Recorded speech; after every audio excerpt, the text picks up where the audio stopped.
to something that not too many people really ever hear about, and that is the stud welding aspect. Certainly, we've heard a lot today about composite construction. And one of the wonderful things about stud welding is it's the product that helps bond the concrete to the steel. So we might not think about it in our designs, but we certainly rely on it. So my name is Bill Houston, and it's an honor for me to be here among some very esteemed speakers today. I am here as an employee of Nelson Stud Welding. We're one of the largest in the world. We have recently been acquired by Stanley Black & Decker. So you can see them up there on the top corner. Locally, we are represented by Fasten Enterprises. They are the distributor for this area, and they're certainly quite capable of handling any questions or problems or concerns that you have. So, what is stud welding? I think most of the people in this room have been exposed to stud welding, but for those that haven't, stud welding is the simple process of drawing an arc between the base of the stud and the work that you're welding to. After sufficient time, the two are brought together, allowed to freeze into a solid component. There's a lot of very neat things about stud welding. Hopefully you are able to walk away with today. A little bit of history. Stud welding was invented back in 1939 by a gentleman by the name of Ted Nelson. And that's where the name of the company came from, as you might have guessed. Ted worked for the U.S. Navy. He was a welder. He saw that they were spending a lot of time drilling and putting bolts through the decking material on the aircraft carrier. The decking was used on the top deck, bolted down to the I-beams of the superstructure of the aircraft carrier. He came up with a way of taking a bolt, cutting the end off, and hooking it up to his welder, and drawing the arc manually, and plunging it onto the I-beam to create a weld that later allowed them just to bolt the decking material, the planks, to the I-beams. This saved numerous man hours, and as a result, stud welding was born. So, almost 80 years later, we are in just about every industry you can imagine. Certainly construction, composite construction, is one of our largest industries. Our company prides itself on being a partner with industry. When you have problems in industry that are brought to our attention, it's something that our engineers really enjoy going after and innovating solutions for your challenges. Some of those innovations that we're bringing to you today is stud weldable reinforcement, stud weldable rebar. It doesn't exist today. It's one of the most requested things that comes out of the industry today is the ability to stud weld rebar. And I'll talk a little bit more about that later. Also, welding to high-strength materials. The building industry is not the first to embrace high-strength materials. The shipbuilding industry has been building ship hulls out of high-strength materials for many years. And our company has extensive experience in serving the shipbuilding industry. We also pride ourselves on the equipment that we produce. Some of the challenges with chemistries is keeping the arc stable so that you have a secure way, you have a quality weld. And our company produces that type of product. We believe in a complete system solution. The studs, we produce the studs and the equipment. So, the drawn arc process, just a quick background. Drawn arc process is simply taking the stud, loading it into the gun, presenting it to the workpiece, pulling the trigger. The gun is a mechanized system that handles all of the technical aspects of the process. Lifts the stud, draws the arc, melts the ends to a preset amount, plunges the stud back into the molten pool, allows it to freeze. There's a thing called a ferrule that goes around the base of the stud, and it's simply a crucible that contains the molten metal in around the base of the stud. So my next video here is the actual process of a stud weld. The first part was the pilot arc, followed by the main arc. This is a high-speed video. It goes on for about 4.5 minutes, so I kind of chopped it in half to reduce the time. Basically, there's about 1,800 amps, 35 volts, melting the base of the stud, melting the base of the workpiece, which is steel. In this case, it's clean steel. At the end of the presentation, I have a video for you that shows what it's like when we're actually burning through galvanized material. This is the end of the process. This whole process takes less than a second. High-speed video is about 4.5 minutes long. So the stud has the molten pool on the bottom. There's the molten pool of the workpiece. You can see how both of them are relatively stable. This is clean steel on clean steel. Then at the end of the melting period, the stud is plunged into the molten material. One of the advantages of stud welding is any contaminants that were in that molten material get squeezed out from underneath the bottom of the stud, giving you a very pure and clean weld metal between the stud and the workpiece. So for composite construction, we do produce a number of different styles. I think everyone that's in composite construction knows about what a shear connector is, designed to handle a shear load.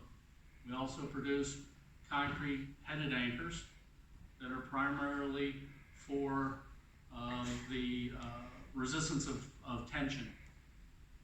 We also produce punching shear resistors used in the reinforcement of columns to deck areas. We manufacture deformed bar anchors, which is very similar to a shear connector with the dimples pressed into the bar. And this is our new product. You're actually the first international group to be introduced to our new D6L, which is a A706 material that has been engineered over the last 2 to 3 years of research to produce a product that is actually stud weldable. The advantage here is no longer have to manually weld around the base of the reinforcement bar. As far as codes are concerned, we do manufacture the products to multiple codes. The two that are obviously being addressed today are the Eurocode 4, ISO 13918, and as you can see, the carbon content, the carbon equivalency levels, the strength levels of the stud are also identical to American Welding Society's D1 standard, type B with chemistries of 1010 to 1020. Also, I want to point out is the elongation. Elongation is a very important aspect in composite construction, and we'll get into that a little bit later. So, the BC1, as you can see up there, I know it's a little bit hard to read, but there's the ISO 13918 right in your BC1 specification. Mechanical strength of 400, the elongation of 14%, so a little bit under the standards that are listed over there on the right, but certainly in the same range as all of the standards that are listed there. So for composite construction, what is important? As I mentioned, that 14%, 15% elongation. To have ductile, high-strength concrete reinforcement, you need to make sure that you have that product that's bonding the two with the ability to give, has to have the ability to stretch, has the ability to give you a ductile connection between the concrete and the steel. For seismic, it's very important to resist the high loads of seismic structure. We'll get into that a little bit more. A couple slides here on steel. If the steel is not ductile, it's brittle. And the last thing we want is to have a failure that happens immediately and the building collapse. We want something to give in the case of a seismic event. The next slide here is some ductile failures that have occurred. This was from an earthquake in California not too many years ago. The columns actually survived. The building didn't collapse, but yet had some fairly massive plastic deformation. I want to talk a little bit about stud welding. What's the difference between stud and welding? A lot of people ask, can I just fillet weld around the base of my stud? You can, absolutely. On the left-hand side, we have a macro of a fillet welded stud. As you can see, the fillet weld goes around the outside and leaves a gap between the base of the stud and the workpiece. On the right, you have a stud welded cross section, which gives you a full penetration weld. Full penetration weld is certainly an advantage from the strength of material. With respect to the two, which one do you think is a little bit faster and a little lower cost? Certainly the stud welding. Well, it takes less than a second, whereas the fillet weld is going to take possibly a minute or two to get all the way around. And if you're doing composite construction and you have a deck to weld through, guess what? That deck has to be out of the way. That means you either have to cut a hole or you have to place the deck in such a way that you can get your studs in for fillet welding. So some advantages to stud welding, the stud welding process. So welding to high strength materials. High strength low alloy, advanced high strength steels. Due to the low carbon content, generally, the weldability is good on these materials. From a stud welding perspective, the weldability is very good. Generally, there's not a need for preheating, or at least a reduced preheat with stud welding. There's a low potential for stress cracking in the material, primarily because the stud is unrestrained. When you do a stud weld and the metal shrinks, the stud is able to follow the shrinkage without creating undue stresses in the weld metal itself. So that's a little bit of a factor of safety in the stud weld design itself. But with high strength materials, you still have to be conscious of hydrogen introduction. And in some materials, the manufacturers of the materials will recommend not doing any kind of post weld heat treating. With that respect, whenever you're welding to materials in the high strength areas, you have to pay attention to what the manufacturer of the steel recommends for welding. Stud welding is really no different than arc welding the material. It's still a thermal process, so if the steel manufacturer says to preheat to a certain level before you weld, that's a good place to start. If they say to make sure that the beams are clean, that's a good place to start. But stud welding has the advantage of you qualify the process, the procedures on site with the materials that are representative in the application. You'll weld 10 studs, bend them over 90 degrees. And if the failure doesn't occur in the weld, you've got a solid procedure. You can continue on with your production. So one of the beauties of stud welding is you're able to test the process on the job, confirm that the process will meet the expectations. So the new weldable rebar, what is it? Well, it's A706 rebar. It's a 60,000 KSI material. It's got a special weld base to it, and it's also got a very tight chemistry control, so that it makes it very weldable, gives us the strength and properties that are required by code. The custom weld base is also what gives us the strength of that weld that exceeds the strength of the rebar itself. So what's available today? Well, in the U.S. market, we have ASTM A615. The chemical composition is not controlled. It's generally hard carbon. It's very difficult to weld. It has a yield strength of 60 KSI and a minimum tensile of about 90 KSI. The weldable rebar to ASTM A706 is the product that we brought out.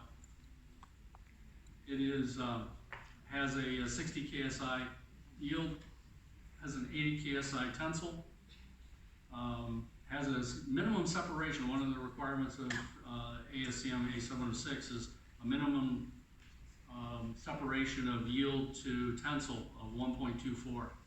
That gives it that elongation that you're looking for.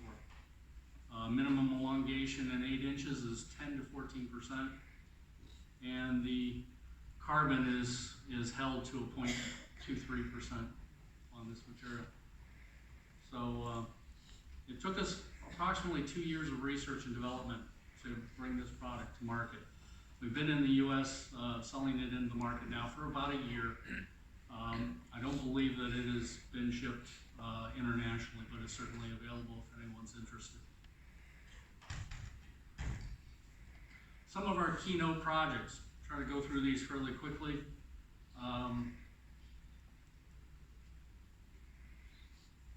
Hudson Yard in Manhattan. Amazon distribution centers, there's several of them in the U.S., and I'm sure there's more to come. It's obviously a welter deck type application.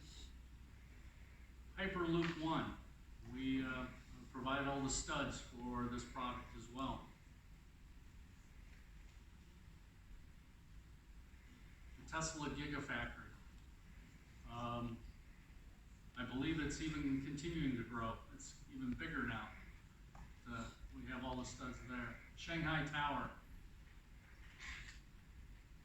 The Petronas Towers. The Trump Tower. The Tappan Zee Bridge in New York. The Taipei Tower. And the Guggenheim Museum in Spain. All of these were supported with Nelson Stud Welding. So, one of our largest areas in the industry is composite construction. This is a photo of the operator actually welding through the decking material. And we all know what decking material is covered with, right? Zinc galvanized. And is zinc galvanized something good for welding? Not generally. The video that I'll show at the end shows just how different it is between the video that I showed earlier. We have a lot of customers that also do the stud welding in the fab shop instead of doing them out in the field. So there we have a picture of some of the structural components for the bridge in St. Louis. Here's a shot of a guy putting in rebar or D2Ls on the 45th floor in San Francisco. Perth Stadium in Australia. Deformed bar anchors going in on a king post. So, what is it about stud welding that is an advantage? Well, it does save time. If you were to manually weld something, it's going to take you longer to do the job. It's going to cost you a little bit more. One of the things that stud welding has is that it doesn't require the expertise of a qualified welder. The technique is built into the equipment, so it can be done with your lowest cost labor. It's a no-hole fastening system. Today, if you are drilling and tapping anywhere in your project, you can save time and money by converting over to a stud welding process. Doesn't matter if it's an externally threaded stud or an internally threaded stud. We produce all those products for our customers. Once you have things set up, the process is very repeatable. It's not something that has the variability that other processes have. And at the end of the day, it's all about how much money you save. Stud welding, it has a significant savings over other processes. Some of the equipment that we produce, as I mentioned, we believe in the complete system. We produce the studs, we also produce the equipment necessary to apply the stud.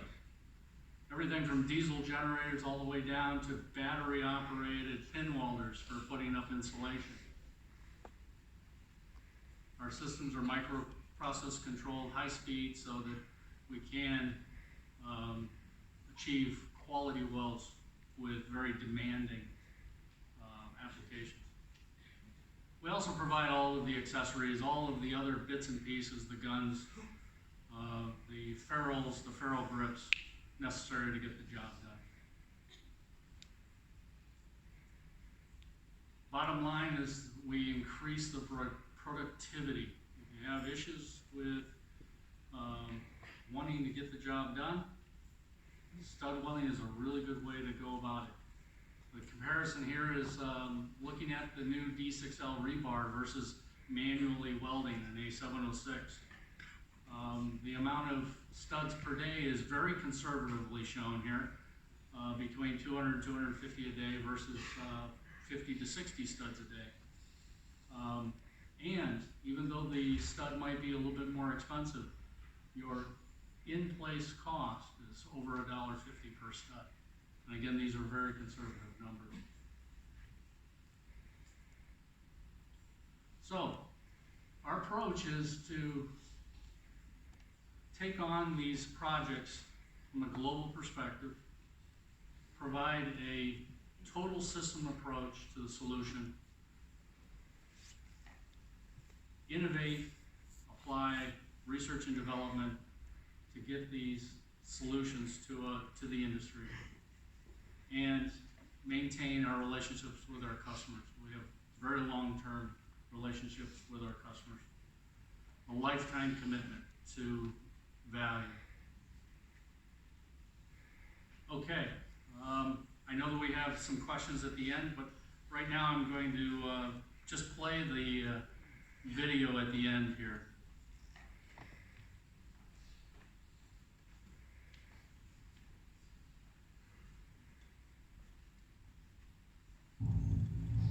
So this is weld-through deck. Oh, it's not showing up there.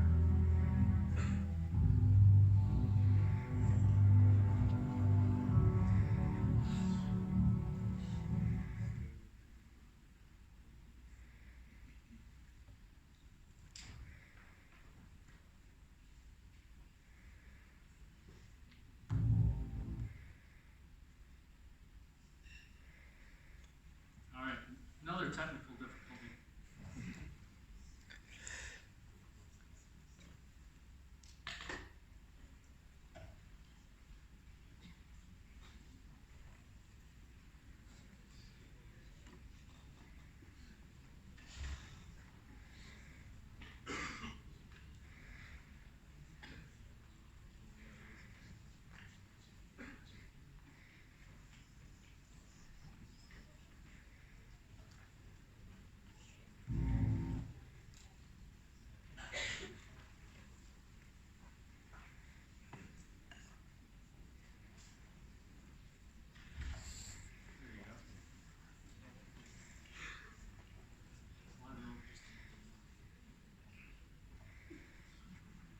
Grab it there.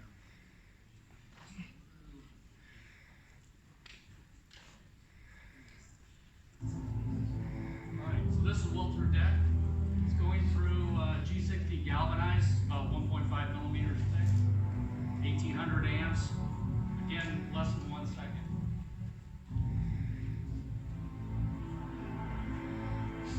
One thing you should notice, the process is a lot more violent than the earlier process that we showed. So now there's the plunge.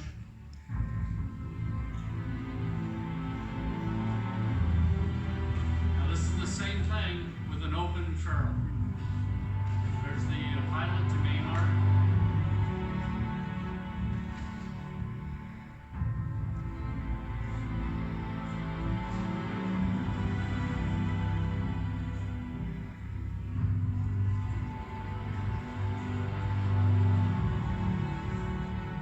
I've shortened it up so that it's within about a minute or so.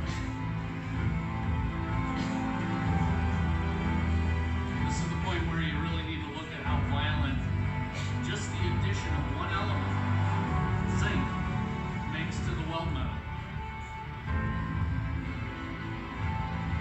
If you don't have a power source that's able to react and respond to the shorting that's occurring here, you'll have a poor quality weld.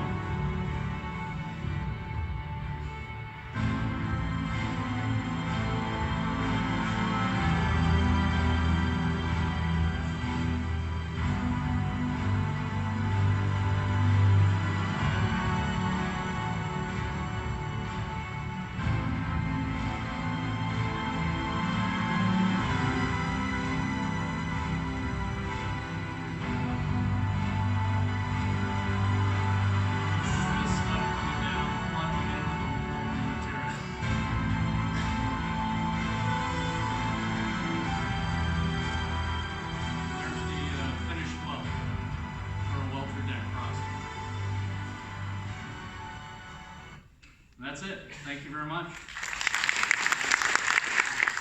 Thank you, Mr. Victor. Would you mind staying on stage? Let's go back there.